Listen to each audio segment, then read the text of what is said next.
On this nostalgia edition of A-10 Hoops Talk, we'll reflect on some recent A-10 basketball championships. We've got a great lineup of guests that will bring back some terrific memories, so let's get it rolling. It's A-10 Hoops Talk Beyond the Paint, starting right now.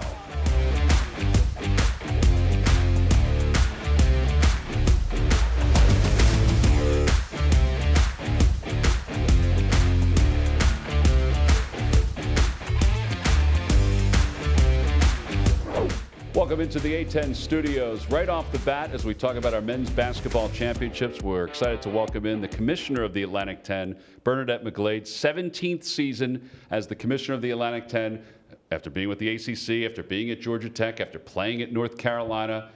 Great pedigree. Let's start right off the bat. 8 different champions the last 8 years. What does that parity say about the league and also about the buzz around championships?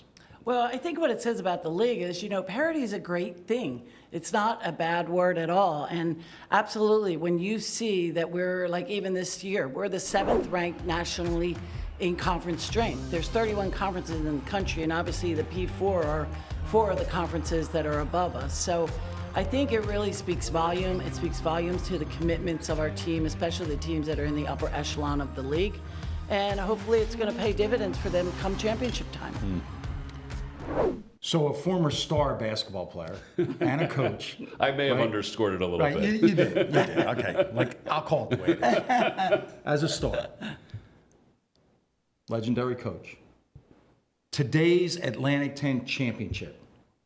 What would you hope the players, the coaches, the families, and the fans take from the championship? I hope they take the feeling of excitement. And just, like when the student athletes walk into, we're at Capital One Arena this year. We've been in great facilities from Barclays up to Pittsburgh, all over the country. And those student athletes, when those student athletes walk in, we want them to be awed, which they are. They want to play in front of capacity crowds. Fans want a lot of excitement, a lot of other auxiliary type activities going on. You both know the fans that go to sporting events, they demand that. And we want them, when they leave the arena, we want them saying, that was unbelievable, and we can't wait to be here tomorrow. When you took over, it was Boardwalk Hall, and now it's ascended to, as you said, Barclays, and here in D.C., and next year in Pittsburgh. What are the priorities beyond even what you just spoke about that you're looking for in these A-10 championship arenas? Well, we absolutely look for the best playing facility. Obviously, you want the field of play for your student athletes and your coaches to be the best it can possibly be. And we certainly are at, nationally recognized state-of-the-art arenas. And then, obviously, the geography is great, where fans can travel to media opportunities, so media can get in and out. And also our television partners. They want to be broadcasting nationally from a great venue that, for those that can't get to the championship, they're taking it into the homes of America, and it looks like this first-class event, which is always what we're striving for. Next year, 50 years celebrated by the Atlantic 10, and the championship in Pittsburgh, the headquarters in Washington, D.C., and for years and years and years at Barclays. What went into the decision to highlight this league in its 50th year in Pittsburgh? Well, as you know, we've been there before, and the office was the A-10 was actually founded in Pittsburgh. And so, it was kind of like a natural when we've been planning for this 50th anniversary now for the last 3 years. We knew we were up for renewals. And so when we were selecting sites, we gave a lot of thought, very strategic thought to, where would the synergy be really great for the 50th? And we felt like taking it back to Pittsburgh and really rekindling kind of the walk down memory lane would be great for not only the fans, it'd be great educationally for our young athletes that are playing right now and have no idea where the league office was formed. And then, as you know, we've gone through many iterations of membership. And so we'll have the opportunity to celebrate all of that next year. And, I'm just blessed to have been part of this great league for just the little bit of the time that I've been here as commissioner. There are many more that we right now are standing on the shoulders of those individuals that really started the A-10 50 years ago. And now we look ahead to the future. What's in store? What do you hope to accomplish as the future rolls in? Well, I think in the future, we pride ourselves in being just a historic basketball-centric league.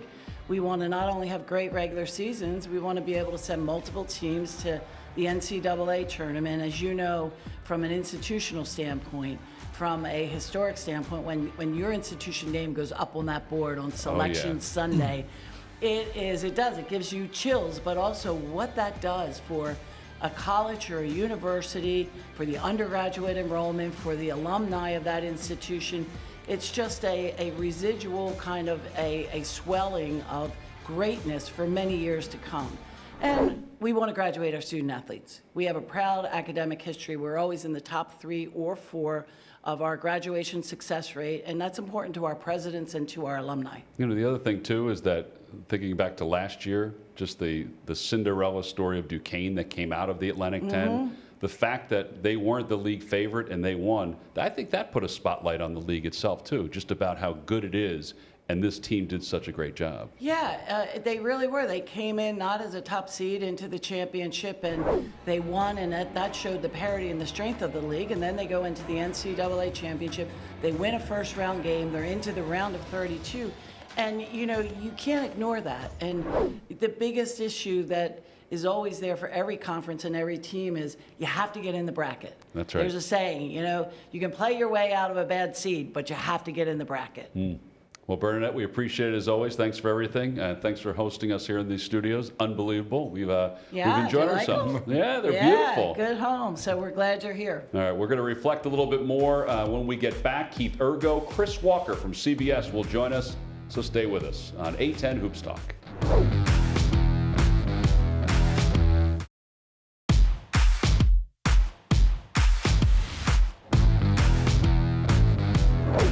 Welcome back to A-10 Hoops Talk, Beyond the Paint. We're talking about championships, reflecting on what championships are about. And a couple of years ago, Keith Ergo, the head coach of Fordham, got his team to the semifinal of the A-10 tournament, and he joins us now, in his first season, by the way, as the head coach, and he joins us now. Keith, thanks for joining us. We're kind of reflecting on championships. Give us an idea of what that was like for not only your program, but also for the university when you guys did what you did a couple of years ago.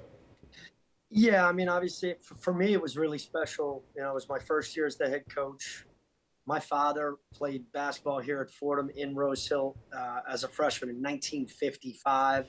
You know, graduated in 59, 62 law graduate. So as the first year to do what we were doing that year was really special. We generated a lot of buzz.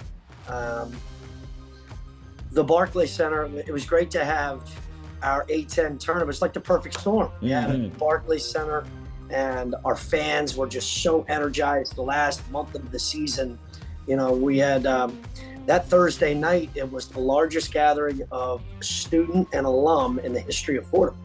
We all, you know, and then the following in the semifinals against Dayton, we even increased that. So it was just an electric environment. It was tremendous for our fans, and obviously for me and my family, really special. And we had a couple of guys who were seniors that they went out in a blaze of glory, and just a really exciting time. We're trying to replicate that clearly. So Keith, I think there was a song one time, Tom. If you make it in New York, you can make it anywhere. I don't know. I don't remember it exactly. But yeah, you talk about energizing Fordham and your alumni base. What about that great city of New York and the basketball community rallying around you that week? Oh, it was electric. It was absolutely fantastic. I mean, you know, Fordham hadn't really been on the cover of sports pages and on talk radio in decades. So everybody around campus, everybody around the city was talking about us, and our players were feeding off of that. I was feeding off of that.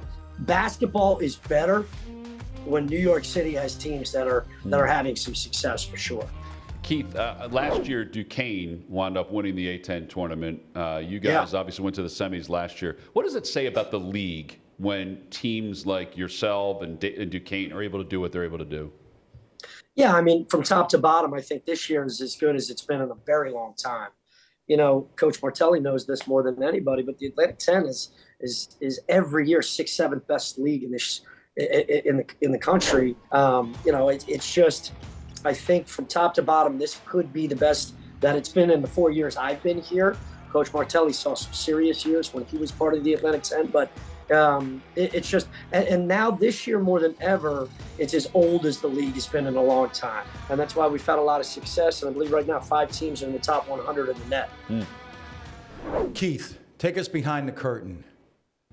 Back to those runs in the A-10 tournament.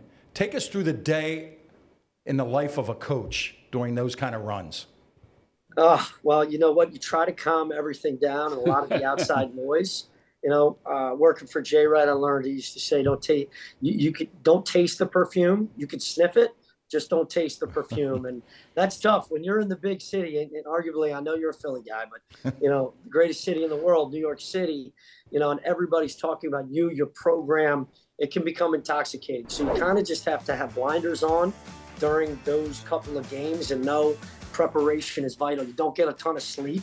You try to get what you need to do as far as media, family, whatever it might be, for about 2 or 3 hours after the game, and then from that point forward, it's moving on to the next opponent. You don't even have enough time. It's not a whole lot of sleep for sure. You're just trying to survive and make sure you're as prepared as you get. Amen, brother. Yeah. Amen. Well, Keith, we appreciate it. Best of luck as we dive deeper into this season. Appreciate you guys. Thank you so much for having me. Go Rams.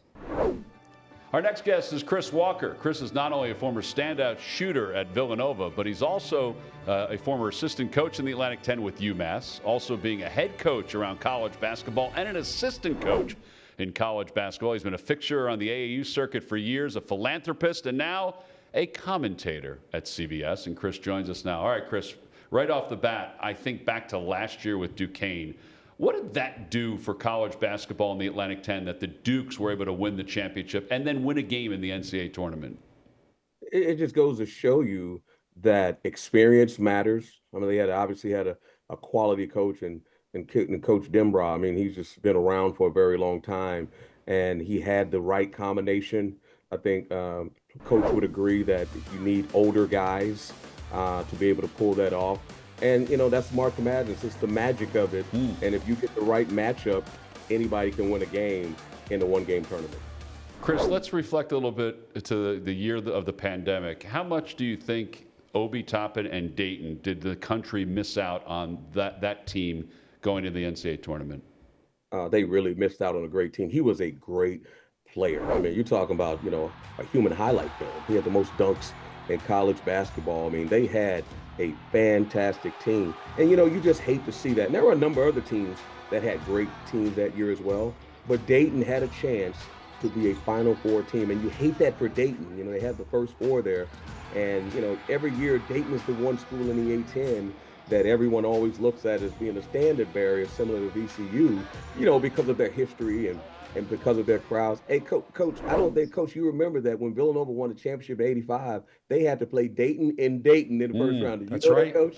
That's right. You know? Absolutely. So a lot of history, but again, missing out on some tremendous opportunities, and that opportunity in particular, you just hate it. But again, it was an unfortunate situation for Anthony Grant. Now, I believe he was a coach of the year. Yeah.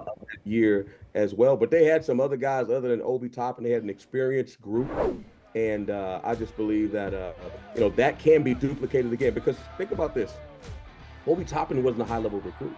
He was a guy that was developed at Dayton, you know, and Anthony Grant did a great job of that. Hey, Walk, we appreciate it as always, buddy. We'll catch up with you down the road.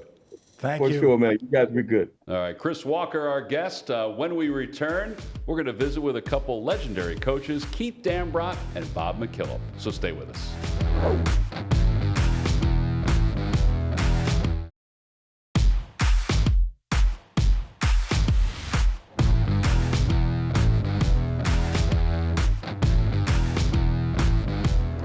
Welcome back to A-10 Hoops Talk, Beyond the Paint. It's time to bring in two very successful retired college coaches as we reflect back on championships, not only in the A-10, but just overall. Keith Dambrot brought Duquesne through a magical run last year, winning the A-10 championship. And Bob McKillop won over 600 games at Davidson and also won A-10 postseason tournament title, and they join us now. Guys, first of all, between me and Phil, we are envious of both of your hairlines at this point. So congratulations on keeping your hair, even after all these years of coaching. Thank you. I'm delighted to still have it. It's changed colors from the time when I started. I like it, though. I like it. Let's start with postseason runs. Keith, we'll begin with you. What was it like last year to have that magical run for you and your family and for the program before you stepped aside? Well, as you guys know, my dad played at Duquesne during the glory years from 1950 to 54 when they were one of the best teams in the country. And I kind of knew going into last season that was going to be my last season with my wife being sick. And then we got off to the 0-5 start. So it was kind of a magical run for us. I knew we were a pretty good team, even though we were 0-5 in the league. But you can't write it any better than that, Tom. How about you, Bob? I mean, you won so many games with Davidson, and when you transitioned to the Atlantic 10, you won the A-10 tournament in 2018. What do you reflect about winning these championships? I can recall the 2018 championship when we finished third in the league, and very reminiscent of what Keith experienced at Duquesne. We lost early. We were 5-7, and somehow we came through that magical run and got a little bit of momentum going into February and had a magnificent defeat, if you can ever call it that. We lost to St. Bonaventure 117-113 up in Olean, triple overtime. And then we beat Rhode Island the last game of the season at home, and it kind of gave us the conviction that we could be successful in the tournament. I think that both of you guys, in different ways, you epitomize calm on the sideline. How would you explain that to people outside when you're doing it back to back to back? It's different if you do it Wednesday, you can regroup and get yourself back together for Saturday. How did you carry yourselves through back to back to back challenges? You know, the Southern Conference really prepared me for that because it was a one and done. You were never going to get an at-large bid. So you had to have that 3 or 4 game series of win, win, win, or you don't get the tournament. And there were twice or maybe 3 times we had undefeated records in Southern Conference play and get to the tournament and we lost. And there's no more excruciating experience than to have a season for 3 months be so successful. And then in one dismal weekend, a basket here and a basket there determines what you think about for the next 9, 12, 15 months. How about you, Keith? Yeah, I think, Coach McKillop's background is similar. I was in the Mid-American Conference, and you could win the league every year. And I think we were in 7 straight championship games and lost 4 of them. And a lot of those times we were pretty good, and the other ones we weren't quite as good, and we won it. So I think that prepares you, and you try to practice hard every single day so that you can play those 4 games in succession. I think that's what we all build on. We all know that we can't take anything for granted, so you just try to prepare your team to be able to go through the grueling 4-game stretch.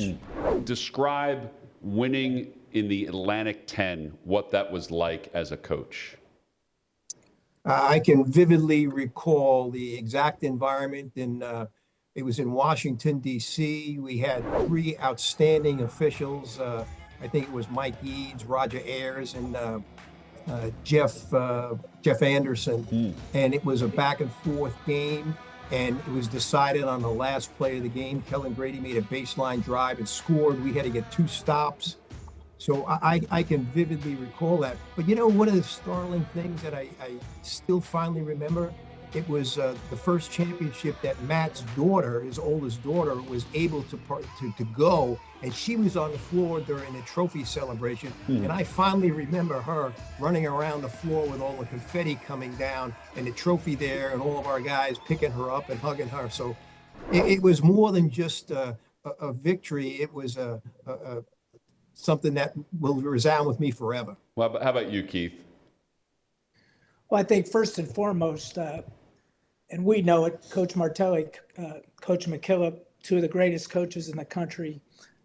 The league is full of unbelievable coaches. The league is full of teams that care about winning, programs that care about winning. I was just thrilled to be able to compete with those guys. And again, I had a lot of emotion because my wife only came to the Atlantic 10 tournament and the NCAA tournament. Those are the only games she went to. So my whole family was at the game. My son actually was able to come. He's a professional soccer player. My daughter was there. So, you can't take that back. It was just an unbelievable moment, and just the respect I had for the league and the coaches, made it special for me. Well, guys, we feel the same about you, our respect for you and for the job that you did all those years. And thank you for everything you did for the Atlantic 10 and for college basketball. And we appreciate you joining us today. I was always honored to be part of the Atlantic 10. It's one of the classiest conferences in America and run by an outstanding leader in Bernadette McGlade. Well, thank you, guys. We appreciate it. Phil Martelli is going to go into his overtime segment when we return to A-10 Hoops Talk.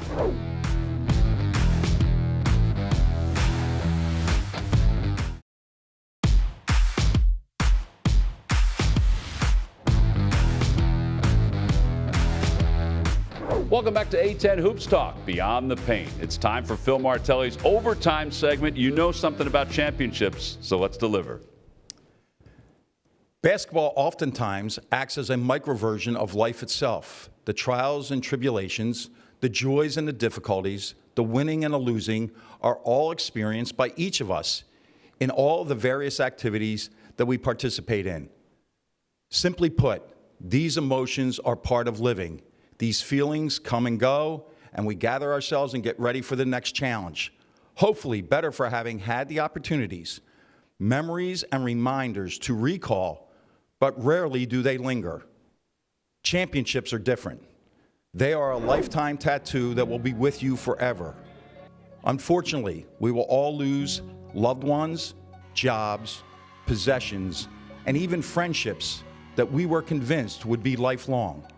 So while change is inevitable, it still stings and can get you off balance for a moment. What you will never lose, never regret, never search for, once it is yours, are championships.